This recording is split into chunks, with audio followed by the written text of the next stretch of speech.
Niyaya nga kami ng bayaw ko na kumuha nga raw ng bulaklak ng kalabasa doon nga sa bukid na pinagtataniman niya. Tamang-tama nga naman dahil wala nga kaming pangulam ngayong umaga.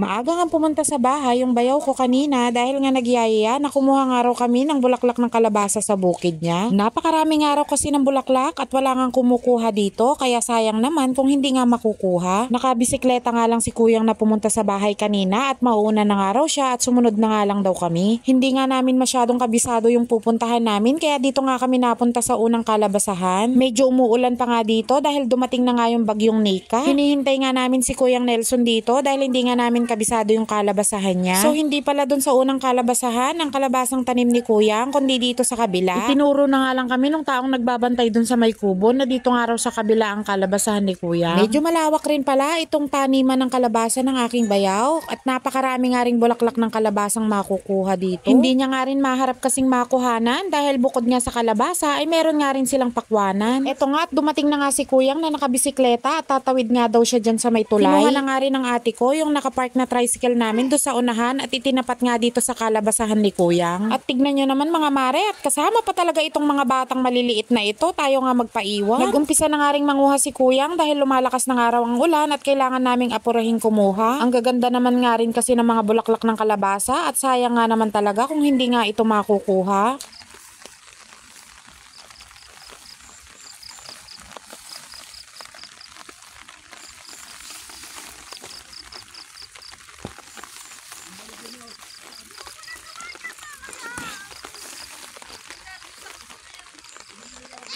Heto nga't kinuha na nga rin ni Ditsi yung mga basket na paglalagyan namin ng mga bulaklak. Medyo natakot nga ako dun sa tulay na ginawa nila dito dahil napakakitid nga naman at hindi ako makadaan. Baka madulas ako't mahulog sa irrigation.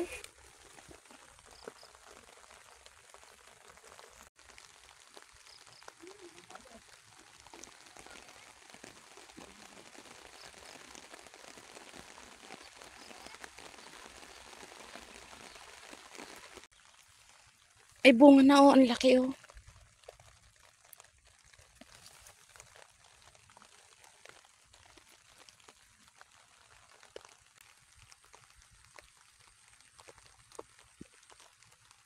Punong-puno nga rin ng tubig sa irrigation kaya nakakatakot nga ibaba yung mga bata dito at baka nga mahulog sila dyan. Kaya iniwan na nga lang namin si Yana at yung pamangkin kong 2 years old sa loob ng tricycle dahil umuulan. Tuwang-tuwa nga rin ako sa mga bunga ng kalabasa ni Kuyang dahil ang lalaki na nga niya at ang sarap nga kuhanin pero hindi nga pwede at hindi nga kami ang may-ari. Medyo matatagalan pa nga bago nga sila mag-harvest dahil kauumpisa nga lang magbunga nitong kanyang mga kalabasa. At bawat malakaran ko nga dyan ay may mga bunga mga mare at nakakatuwa nga talaga at ang lalaki nga nila. Iba talaga kasi kapag nandito ka sa probinsya at marami kang libreng ulam na makukuha. Ayan, laki oh.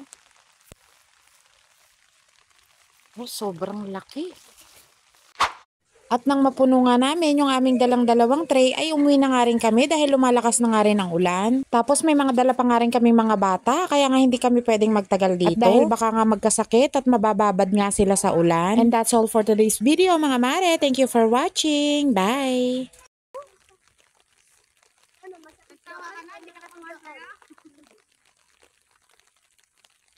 Hindi na pa tayo sa